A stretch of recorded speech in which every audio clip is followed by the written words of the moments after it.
சங்க இலக்கியத்தில் சார் ஒரு வரி வரும், கற்கை நன்றே கற்கை நன்றே பிச்சை புகினும் கற்கை நன்றே அப்படின்னு சொல்லிட்டு ஒரு செய்தி வரும். நான் அன்றைக்கி கூட சன் நியூஸில் பார்த்தனா அல்லது யூடியூப்பில் பார்த்தனான்னு தெரியல, இதுக்கு ஒரு விளக்கம் யாரோ கொடுத்தாங்க. அதாவது நம்ம பிச்சை எடுத்து வேணாலும் படிக்கலாம், படிக்கிறதுக்காக நம்ம பிச்சை கூட எடுக்கலாம் அப்படின்னு சொல்லிட்டு ஒரு தவறான ஒரு கருத்தை வந்து அங்கே காசை மென்ஷன் பண்ணி அவங்க சொன்னாங்க. ஆக்சுவலி என்ன அது ஒன்றுன்னு சொன்னாக்கா, கற்கை நன்றே கற்கை நன்றே பிச்சை புகினும் கற்கை நன்றே. ஒரு ஆசிரியர் ஒரு கருத்தை நம்மக்கிட்ட நடத்தி முடிச்சிட்டாரு, சொல்லிட்டாரு அப்படின்னு வச்சுக்கோங்களேன். நமக்கு இன்னும் அந்த செய்தி புரியல, நமக்கு ஒரு கல்வி அறிவு தேவை அப்படின்னு சொன்னால் அந்த ஆசிரியர்கிட்ட போயிட்டு 2 முறை கேட்கலாம், 3வது முறை புரியலையே கேட்கலாம், 4வது முறை புரியலையே கேட்கலாம். சரி, அவங்க சொல்ல மாட்டேங்கிறாங்களா, ஐயா ப்ளீஸுங்க ஐயா எனக்கு இதை சொல்லி கொடுங்க அப்படின்னு சொல்லிட்டு அந்த ஆசிரியரை சரணாகதி அடைந்து அந்த கல்வியை நாம் உணர்ந்து கொள்ளுதல், அதுதான் வந்து கற்கை நன்றே கற்கை நன்றே பிச்சை போகினும் கற்கை நன்றே அப்படின்னு சொல்லிட்டு அதுதான் அந்த பாடல். சரிங்களா? ஆசிரியர்கிட்ட கல்வியை நாம் தர்மமாக பிச்சையாக ஏற்க வேண்டும். கல்வி அறிவு அப்படிங்கிறது ஆசிரியர் நமக்கு போடக்கூடிய பிச்சை. அதை தான் வந்து அந்த பாடல் சொல்லுது. இந்த பாடலை வந்து எனக்கு சொன்னவர் வந்து பேராசிரியர் அசோகன் அவர்கள் தான். சரிங்களா? சரி, இப்போ நான் எம்ஃபில் முடிச்சிட்டோம் சார், நாங்கள் வந்து பிஹெச்டி ஜாயின் பண்ணணும்னு சொல்லிட்டு நான் வந்து பேராசிரியர் அசோகன்கிட்ட நான் வந்து என்ன சொன்னேன், ஐயா நாங்கள் வந்து பிஹெச்டி ஜாயின் பண்ணுங்க ஐயா, அவங்கக்கிட்ட எனக்கு ஏதாவது செய்ய முடியுமான்னு கேட்டேன். அவர் ஒரு நிபந்தனை வச்சார், நீ எழுத்திலக்கணத்தில் தொல்காப்பியத்தில் எழுத்திலக்கணத்தில் மட்டும்தான் பண்ணணும்னு சொன்னார். எனக்கு இலக்கணம்னா கொஞ்சம் பயம்தான். அதனால் ஐயா நான் சங்க இலக்கியத்தில் ஏதாவது செய்கிறேங்க ஐயா அப்படின்னு சொன்னேன். அவர் வந்து ஒத்துக்கிடலை. அவர் ஒத்துக்காதனால அவர் என்ன சொன்னார், கீதா கோச்சிக்காத, நான் இது வரைக்கும் யாருக்குமே பிஹெச்டி கைட்ஷிப் கொடுக்கல, இப்போ நான் உங்களுக்கு மட்டும் நான் தனியாக கொடுத்தேன், ஆல்ரெடி வேறு ஒரு தாட்டு போயிட்டு இருந்துச்சிடும். ஏன்னா இவர் எனக்கு ரொம்ப சப்போர்ட் பண்ணுறாரு, எம்ஏவிலேருந்தே இவர் எனக்கு ரொம்ப சப்போர்ட் பண்ணுறாரு. என்னோடய படிப்பு, என்னோடய வறுமை சூழல், என்னுடைய குடும்ப சூழலை கருத்தில் கொண்டு தான் அவர் எனக்கு சப்போர்ட் பண்ணார். ஆனால் அதை வந்து டிபார்ட்மெண்ட்டில் வேறு மாதிரி ஒரு தாட்டில் பார்த்தாங்க. அது என்னன்னு அது ஒரு தனி ஒரு வீடியோவில் சொல்கிறேன் பாருங்கள். அசோகன் ஐயாவுக்கும் எனக்கும் என்ன ஒரு பாண்டிங் இருந்துச்சு அப்படிங்கிறத அவங்களுக்கு தனியாக ஒரு வீடியோவில் போடுறேன். சரிங்களா? அப்போ வந்து நான் அதனால் உனக்கு மட்டும் நான் எம்ஏ இது பிஹெச்டிக்கு கைட்ஷிப் கொடுத்தா தப்பாக போடுமா, அதனால் நீங்கள் வேறு பாருங்கள், நீங்கள் போயிட்டு உங்கள் எம்ஃபில் கைடை பாருங்கள், இல்லை யாரையாவது பாருங்கள், அமிர்தலிங்க ஐயாவை பாருங்கள் அப்படின்னு சொல்லிட்டாரு. அதுக்கப்புறம் போயிட்டு நான் வந்து அந்த போனார் இல்லையா, என்னை விட்டுட்டு கன்னியாகுமரிக்கு 60 நாள் தீசிஸ் சொல்லி கொடுக்காம, இவர் தான் தங்கதுரை ஐயா. இவரை போயிட்டு நான் போயிட்டு வீட்டில் போய் பார்க்குறேன். எப்போ தெரியுங்களா, டிசம்பர் வந்து 2003 டிசம்பரில் நான் பார்க்குறேன்.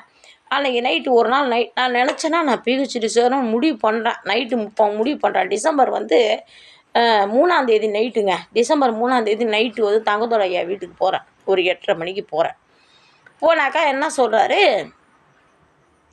நான் வந்து உனக்கெல்லாம் பிஹெச்டிலாம் கொடுக்க முடியாது, எனக்கு வந்து எந்த ஐடியாவும் இல்லை, ஆல்ரெடி என் கையில் வந்து ஒரு 4-5 சீட்டு இருக்கிறாங்க, ஸோ அவங்களுக்கு எனக்கு கைடுஷிப் கொடுக்கவே சரியாக இருக்குது, அதனால் சரிப்படாதராப்பில்ல, நீ போயிட்டு அமிர்தலிங்க ஐயாவை பாடுறாப்பில்ல அப்படின்னு அவர் சொல்கிறாரு. அந்த டைமுக்கே 8:30 மணிக்கு கிளம்பி திரும்பி Periyar Nagar விருதாசலத்தில் Periyar Nagar bus, ராமச்சந்திரன்பேட்டையிலேருந்து bus stand வந்து திரும்பி அங்கேருந்து பெரியார் நகர் பஸ் ஏறி நான் அமிர்தலிங்க ஐயா வீட்டுக்கு போகிறேங்க. அமிர்தலிங்க ஐயா வீட்டுக்கு போகக்குள்ள மணி ஒரு 8-8:30 இருக்கும். என்ன விஷயங்கம்மா என்ன வந்து, அவர் ரொம்ப மரியாதையான மனிதர். அவர் வந்து சென்னை பல்கலைக்கழக முன்னாள் துணைவேந்தர் பொற்கோ அவர்களின் மாணவர் ப்ளஸ் நண்பர் அப்படின்னு சொல்லலாம். ஐயா இப்போ காலம் சென்றுட்டாங்க. ஆனால் அமிர்தலிங்கம் ஐயாவும் எனக்கு வந்து வாழ்க்கையில் ஒரு பெரிய வழியெல்லாம் காட்டியிருக்கிறாங்க. சரிங்களா? அவர் வீட்டுக்கு நான் போனேன். அவர் வீட்டுக்கு போனால் அவர் என்ன சொல்கிறாரு, எம்மா நான் வந்து இதோட 5-6 பேருக்கு நான் பிஹெச்டி கைட்ஷிப் கொடுத்துட்டேம்மா, 6 பேர்கிட்ட கொடுத்துட்டேன். கொடுத்தா அவங்கெல்லாம் என்ன சொல்கிறாங்கம்மா, 8 வருஷம் 7 வருஷம் 5 வருஷம்னு முடிக்கிறாங்க கீதா, அதனால் அவங்களையே என்னால் இது பண்ண முடியல, எனக்கு உடல்நலம் சரியில்லை, வயோதிகம் வந்துடுச்சுமா, அவங்க கொஞ்சம் பாடி வெயிட்டாக இருப்பாங்க, அதில் பிரச்சனை நிறைய இருக்குமா என்னை சுற்றி, அதனால் வந்து நீங்கள் வந்து அவர் அழகிரி ஐயாவை போய் பாருங்கள், அழகிரி ஐயாவுக்கும் உங்களுக்கும் தான் சூட் ஆகும் அப்படின்னு சொல்லிட்டு என்கிட்ட சொன்னாங்க. சரின்னு சொல்லிட்டு நான் வந்து அழகிரி ஐயா வந்து நைட்டு 9:30 மணி ஐயா வீட்டுக்கு வந்துட்டேன். பெரியார் நகரில் இருந்து அவங்க வீட்டிலேருந்து வேறு அதே பெரியார் நகர்லேயே வேறு ஒரு இடத்துக்கு அழகிரி ஐயா வீட்டுக்கு மெயின் ரோட்டுக்கு வந்து நான் 9:30 மணிக்கு நான் அவங்க வீட்டுக்கு போகிறேன். போனாக்கா வந்து என்னம்மா என்ன இந்த நேரத்துக்கு வந்திருக்கீங்க என்ன அப்படின்னாங்க. அழகிரி ஐயா அவங்க வந்து இவங்க தான் அழகிரி ஐயா. இவங்க அழகிரி சாமி இவங்க பேர். இவங்க வந்து தெற்கிருப்பு தான் இவங்க சொந்த ஊர். விருதாசலத்தில் செட்டில்டு ஆகியிருக்காங்க. கொளஞ்சியப்பர் அரசு கலைக்கல்லூரியில் ரொம்ப காலம் ஆசிரியராக இருந்து தமிழ்துறை தலைவராக இருந்து ரிட்டையர் ஆனவங்க. அதாவது பயங்கரமான கோபக்கார மனுஷன். ஆனால் இவர்கிட்ட ஒரு சாதுரியமாக பேசணும்னா இவர் ரொம்ப நல்ல மனுஷன். ஆனால் என்ன ஒன்றுனா எதையும் ஒரு பெருசாக எடுத்துக்க மாட்டார். என்ன அப்படின்னு எடுத்துக்க மாட்டார். இந்த ஒரு துண்டு போத்துற தருணம் ஒரு பெரிய விஷயம். இதை நான் சொல்கிறேன் இப்பறமா பாருங்கள். இவர் தான் அழகிரி சாமி. இவங்க வீட்டுக்கு வந்து நான் போயிருக்கேன். நைட்டு ஒரு 9:30 மணி இருக்கும். போனாக்கா ஐயா நான் வந்து முனைவர் பட்டம் டிகிரி பிஹெச்டி சேரணும்னு ஆசைப்பட்றேங்க ஐயா அப்படின்னு சொன்னேன். கீதா என்கிட்ட ஏற்கனவே 4-5 பேர் சேர்ந்துட்டாங்கம்மா. யாரும் எதுவும் சப்மிட் பண்ணல. யாரும் ஒரு தீசிஸ் எதுவுமே வந்து எதுவும் முடியலம்மா கீதா. நீ மட்டும் சேர்ந்து நீ என்ன பண்ண போகிற அப்படின்னு இவர் கேட்டார். சரி கேட்டதும் நான் என்ன சொன்னேன், ஐயா நீங்கள் இப்போ 4-5 பேர் சேர்ந்து சேரலன்னு சொல்கிறீங்களா ஐயா, அந்த இதை வந்து நான் பிரேக் பண்ணி காட்டுறேன். நான் வந்து பிஹெச்டி சேர்ந்தேன்னா 2 இயர்ஸில் உங்களுக்கு நான் பிஹெச்டி முடிச்சு காட்டுறேங்க ஐயா அப்படின்னு நான் அவர்கிட்ட வாக்கு கொடுத்தேன். அன்றைக்கி நான் வாக்கு கொடுத்தேன். எல்லாம் சேருதுவோ பொட்டை பிள்ளையெல்லாம் சேர்க்கவே கூடாது கீதா. சேருதுவோ கல்யாணத்தை பண்ணிட்டு போயிடுதோ, அப்புறம் பிள்ளைய பெற்றுக்குதோ, அப்புறம் குடும்பத்தை காக்காச்சு. எங்கள் தீசிஸ் கைடு கொடுத்து நாங்கள் நெறியாளர்கள் என்ன செய்கிறோன்றதையும் அந்த பிள்ளைங்க இல்லைங்க ஐயா நான் அதை பிரேக் பண்ணி காட்டுறேன். உங்களுக்கு 2 இயர்ஸ் இந்த 2 வருஷம் நான் கல்யாணம் பண்ணிக்க மாட்டேன். நான் வந்து உங்களுக்கு கண்டிப்பாக வந்து எனக்கு அப்போ 32 வயசுங்க. 32 வயசில் நான் சொல்கிறேன், இன்னும் 2 வருஷம் நான் உங்களுக்கு அந்த பிஹெச்டி முடிச்சுட்டு தான் நான் கல்யாணம் பண்ணால் நான் கல்யாணம் பண்ணிக்க மாட்டேங்க ஐயா அப்படின்னு நான் சொல்கிறேன். வீட்லேயும் சொல்லிட்டேன். நான் 32 வயசு இன்னும் 2 வருஷம் போகணும், பிஹெச்டி முடிச்சுட்டு தான் கல்யாணம் வீட்லேயும் சொல்லிட்டேன். இவ்வளோ ஏற்கனவே செய்ய மாட்டாளோ எனக்கு வீட்டில். ஆனால் நான் இவ்வளோ என்னமோ எனக்கு செய்ய காத்து விட்ருக்காளோன்னு நினச்சி நான் ஒரு அறிவிப்பு கொடுத்தேன். அதை அவ்வளோ ப்ளஸ் பாயிண்ட்டாக எடுத்துக்கிட்டாளுங்களா. எடுத்துக்கிட்டதுக்கப்புறங்க இவங்க வந்து ஐயா வந்து அந்த நேரமே லெட்ரு பேட் எடுத்தாங்க. என்ன அதை எதுவுமே கெடுக்கலிங்க. அதாவது என்ன அதான் சொல்கிறேன்ல, எதையும் கேர் பண்ணிக்க மாட்டார் அவர் ஒரு அசால்ட்டாக அவர் போவார். அவர் வேலையில் அவர் கரெக்டாக இருப்பார். ஆனால் அந்த பசங்க விஷயத்துக்கு என்னோடய விஷயத்தில் ஒன்று பிஹெச்டி வேணுமா அந்த லெட்ரு பேட் எடுத்தார், கையெழுத்து போட்டார். இதில் என்ன எழுதுணுமோ எழுதிக்க, இந்த இப்போ யூனிவர்சிட்டி போ, அவ்வளோதான். பிஹெச்டி நீ சேர்ந்தாலும் நீ உன் பாடாச்சு. நீ வந்ததுக்கு ஒரு லெட்ரு கொடுத்துட்டாருங்க. மறுநாள் காலையில் நான் திருவள்ளுவர் யூனிவர்சிட்டி நிற்கிறேன் வெள்ளூரில். ஒரு சின்ன கொட்டா. நான் தான் ஃபஸ்ட்டு யூனிவர்சிட்டியில் வந்து பிஹெச்டி கொடுக்குற மாணவி அப்படின்னு போயிட்டு சேர்றது அட்மிஷன் போடுறது நான் தான் முதல்ல 2003 டிசம்பர் மாதம்னு நினைக்கிறேன். சேர்ந்தா சார் 2004 இதாகிடுச்சு. 1.5 வருஷத்தில் நான் தீசிஸ் எழுதி முடிச்சிட்டேன் கம்பராமாயணம். இவர் ஒரு 1.5 வருஷம் கழிச்சு என்னை கூப்பிட்டு அனுப்புகிறாரு. ஆனால் நான் இடையில வந்து 6 மந்த் ரிப்போர்ட்டுன்னு ஒன்று சொல்லி ரெடி பண்ணணும்னு சொன்னாங்க. சொன்னதை வச்சு நான் எந்த அடிப்படை செய்யணுன்ட்டு ஒரு சில பேரை கலந்து அதெல்லாம் ரெடி பண்ணி வச்சுருந்தேன். பட் ஆனால் நாங்கள் யூனிவர்சிட்டிக்கு அனுப்பலை. ஏன்னா எங்கள் ஐயா சொன்னால் தான் நான் செய்ய முடியும். எங்கள் அழகிரி ஐயா கிட்ட மட்டும் போயிட்டு நான் என்ன செய்யணும் நீ என்ன செய்யணும் நம்ம கேட்கக்கூடாது. அவங்களா கூப்பிட்டு நீ இதை செய் அப்படின்னு சொன்னால் தான் நம்ம செய்ய முடியும்.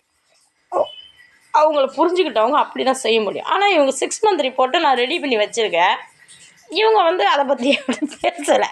ஆனால் எல்லாம் ரெடி பண்ணி வச்சாச்சு. அந்தந்த டேட்டில் அந்தந்த 6 மந்த் ரிப்போர்ட் நான் என்னென்ன செஞ்சுருக்கேன், என்னோடய ஆய்வேடு வந்து இந்த அளவில் க்ரோத்திங் பாயிண்டில் இருக்குது, நான் இந்தந்த ஊர்களுக்கு போனேன், இந்தந்த புத்தகங்களை படித்தேன், அப்படியே எல்லாம் ரெடி பண்ணி வச்சுருக்கேன் சார். இவர் திடீர்னு ஒரு நாள் ஒரு 1.5 வருஷம் கழித்து கூப்பிட்டு என்னை வந்து என்ன கீதா நீ பாட்டு பிஹெச்டி சேர்றேன்னு சொல்லிட்டு லெட்ரு வாங்கிட்டு போனேன்.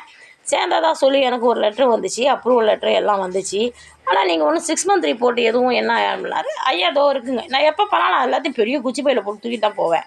ஐயா தோ இருக்குங்க ஐயா எல்லா ரிப்போர்ட்டும் அப்படின்னு சொல்லி நான் காட்டினேன். சரிம்மா இதை ரெடி பண்ணி வச்சுட்டு நீ என்கிட்ட ஒரு வார்த்தை சொல்லணும்ல. ஐயா உங்கள்கிட்ட வந்து பேச பயமாக இருந்துச்சுங்க ஐயா அப்படின்னு சொன்னேன். உடனே அவங்க சரி இது எல்லாத்தையும் யூனிவர்சிட்டிக்கு அனுப்பிச்சி விட்டுட்டு எனக்கு ஒரு 3-4 காப்பி எனக்கு ஒரு காப்பி கைடுக்கு கொடுத்துரு, டிபார்ட்மெண்ட்டுக்கு ஒரு காப்பி வச்சு விடணும் அப்படின்னு சொன்னாங்க. எல்லாம் கலர் ஜெராக்ஸ் போட்டு எல்லாம் ப்ராப்பராக இதெல்லாம் கொடுத்தாச்சுங்க. ஆய்வேடு அவர்கிட்ட டைட்டில் கூட நான் சொல்லவே இல்லை. கடைசியில் ஸ்னாப்சிஸ் கொடுக்க போகும்போது நான் கொண்டு போய் சொல்கிறேன், ஐயா கம்பராமாயணத்தில் தாங்க ஐயா நான் எடுத்திருக்கேன் அப்படின்னு சொன்னேன். ஆனால் அவர் சொன்னார் நீ கம்பராமாயணத்தில் எடுத்தினா எனக்கு ரொம்ப சந்தோஷம், அவருக்கு ரொம்ப பிடிச்ச பேப்பர் அது. சரிங்க ஐயா நான் உங்களை சந்தோஷப்படுத்துகிற மாதிரி நான் எடுக்கணும்னு சொல்லிட்டு அதனால தான் நான் கம்பராமாயணம் பிஹெச்டி கம்பராமாயண வதைப்படலங்கள் உணர்த்தும் வாழ்வியல் சிந்தனைகள் அப்படிங்கிறது தான் என்னோடய ஆய்வேட்டோட தலைப்பு. சரிங்களா? இதோ இதில் தெரியுது பாருங்கள், இதில் வந்து லெட்டர் தெரியும் பாருங்கள். இந்த லெட்டர்ஸில் இருக்கும் கம்பராமாயண வதைப்படலங்களை உணர்த்தும் வாழ்வியல் சிந்தனைகள். இந்த நீட்டு லைனில் தெரியும். இங்கே வந்து மாணவி கீதான்னு தெரியும், முனைவர் பட்ட மாணவி. இது தெரியுதுங்களா? இதான் என்னோடய டைட்டில், நீட்டு டைட்டில். ஆனால் வந்துங்க நான் வந்து முடிச்சிட்டேன். ஒரு வருஷத்துலேயே தீசிஸ் எழுதி முடிச்சாச்சு. டைப்பிங் ப்ராசஸ்ஸு, திருத்துறது எல்லாம் செஞ்சு 2 வருஷத்தில் சப்மிட் பண்ணியாச்சு. 2 கல்வியாண்டுகளில் ஆய்வேடு சப்மிட் பண்ணிட்டேன். வைவா நடந்துச்சு. வைவா ரொம்ப செமையாக நடந்துச்சு. என்னோடய நிறையா எக்ஸ்டர்னல் வந்து ரொம்ப ஒரு சந்தோஷப்பட்டார். ஆனால் அன்னைக்கு வந்து தங்கதுரை ஐயாவும் சொன்னாங்க, இந்த பிள்ளை வந்து என்கிட்ட தான் ஃபஸ்ட்டு கேட்டுச்சு முனைவர் பட்டம் நான் சேரேன்னு சொல்லி. இந்த பிள்ளை இப்படி தீசிஸ் சப்மிட் பண்ணணுன்னு எனக்கு தெரியாது. நான் விட்டு கொடுத்த பிஹெச்டி தான் முனைவர் ஐயாவுக்கு. இது நான் முடிக்க வேண்டிய பிஹெச்டி, இவ்வளவு சிறப்பு பிஹெச்டி இருக்குன்னு தெரிஞ்சுருந்தா நானும் கொடுத்துருப்பேன் பிள்ளைக்கு சீட்டு அப்படின்னு தங்கதுரை ஐயா சொன்னாங்க. அதே மாதிரி அமிர்தலிங்க ஐயா உடனே எழுந்து நின்னார். மாணவி வந்து என் வீட்டுக்கு தான் வந்தாங்க. நான் வந்து என்னால் முடியாதுன்னு சொல்லி நான் அனுப்பிச்சிட்டேன். ஆனால் அம்மா இவ்வளவு சீக்கிரம் பண்ணுவாங்கன்னு எனக்கு தெரியாது. ரொம்ப சிறப்பான ஒரு ஆய்வேடு. இந்த ஆய்வேடு வந்து நான் செய்ய எனக்கு வந்து வழிகாட்டுறதுக்கு கொடுப்பனை இல்லை அப்படின்னு சொல்லிட்டு ஐயா அன்னைக்கு சொன்னாங்க. அந்த ஒரு மூமெண்ட் வந்து எனக்கு வாழ்நாளையில் மறக்க முடியாது. அதுக்கப்புறம் ஒரு நாள் இடையில வேலைக்கெல்லாம் போயிட்டு அப்புறம் சும்மா இருக்கக்குள்ளே ஒரு டைம் சொன்னார், ஒன்னெல்லாம் பிஹெச்டி சேர்க்காமல் நான் விட்டுட்டேம்மா. ஒரு சில பேர்லாம் பிஹெச்டின்ற பேரில் 14 வருஷம் பிஹெச்டி படித்து சார் 1,60,000 சென்னை பல்கலைக்கழகத்துக்கு பெனால்ட்டி கட்டி ஆய்வேடு சப்மிட் பண்ணாங்க. அவங்கெல்லாம் இன்றைக்கி பெரிய மனிதர்கள்னு சொல்லி சுற்றிக்கிட்டு இருக்கிறாங்க. ஐயாவே சொன்னாங்க, அமிர்தலிங்க ஐயாவே சொன்னாங்க, 1,60,000 பெனால்ட்டி கட்டியிருக்காரு என்னுடைய மாணவர் ஒருவர். அவங்களாம் ஏன் இப்போ 7 வருஷம் பிஹெச்டி 7 சீட்டை வந்து மிஸ் பண்ணிட்டாருன்னு சொல்லிட்டு யூனிவர்சிட்டியில் பெனால்ட்டி போட்டாங்களாம். 1,60,000 ரூபாய். 14 ஆண்டு காலம் பிஹெச்டி படிச்சிருக்காங்கன்னு வச்சுக்கோங்களேன். பெனால்ட்டி கட்டி முடித்தவங்கலாம் உண்டு. ஆனால் அன்னைக்கு ஐயா வந்து ஏந்திரிச்சு, இந்த மாணவி வந்து எங்கிட்ட தான் ஃபஸ்ட்டு வந்தாங்க, நான் தான் அழகிரி ஐயாவுக்கு காட்டி விட்டேன். அதே மாதிரி அழகிரி ஐயாவும் ரொம்ப பாராட்டி பேசினாங்க. எனக்கு யாருமே சார் அண்ணன் தம்பி யாருமே வந்து என் வைவாவுக்கு வரல. எங்கள் அக்காக்காரங்க மட்டும் வந்தாங்க. அவங்களும் வந்து வெளியில் கோச்சிட்டு வந்துட்டாங்க. ஏன்னா நான் வந்து முதல்லையே சொன்னேன், நான் வந்து சகோதரி சகோதரன்னு எனக்கு யாரும் உறுதுணையாக இல்லைன்னு சொன்னால் அந்த வார்த்தையை கேட்டு அவங்களுக்கு கோச்சிட்டு வந்துட்டாங்களா. ஷால்லாம் எடுத்துகிட்டு போயிருந்தேன். ஆனால் இதை வந்து போத்துறதுக்கு யாருமே இல்லை எனக்குன்றதால எல்லாத்தையும் இது இருக்குங்க ஐயா அப்புறம் கையில் வச்சு அழகிரி ஐயா சொன்னாங்க, இவ்வளோ சிறப்பான வைவாவை நீ வந்து எனக்கு முடிச்சு கொடுத்துருக்க, இவ்வளோ சிறப்பான ஒரு ஆய்வேட்டை எனக்கு பெருமை சேர்த்து கொடுத்துருக்கம்மா, அதனால் உன் கையால் நான் பொன்னாடை போத்திக்க விரும்புகிறேன் அப்படின்னு சொல்லி ஐயா வந்து இந்த பெரிய பொன்னாடையை வந்து என் கையால் போத்த சொன்னார். நீ தான் கீதா எங்களுக்கெல்லாம் புள்ள, தமிழ்துறையின் செல்ல குழந்தை நீ, ஆனால் நீயே எங்கள் எல்லாருக்கும் பொன்னாடை போத்துன்னு சொல்லிட்டு எல்லா ஆசிரியர்களுக்குமே அன்னைக்கு நானே பொன்னாடை போத்துட்டேன் சார். இந்த மூமெண்ட்டு என்னால் மறக்க முடியாத ஒரு சந்தோஷமான மூமெண்ட்டு சார். இந்த மூமெண்ட்டை எல்லாம் உங்களுக்கு பிடிச்சிருக்கா ஃப்ரெண்ட்ஸ்? அதனால் வந்து இந்த ஒரு சந்தோஷமான நிகழ்வுகளை வந்து உங்கள்கிட்ட சொல்லணும்னு எனக்கு தோணுச்சு. ஸோ நான் சொல்லிட்டேன். ஓகேங்களா? நன்றி. ஏதாவது கண்டிப்பாக பிடிச்சிருந்ததுன்னா கமெண்ட் பண்ணுங்கள். தேங்க்யூ. நல்ல கமெண்ட் மட்டும் பண்ணுங்கள். தேங்க்யூ.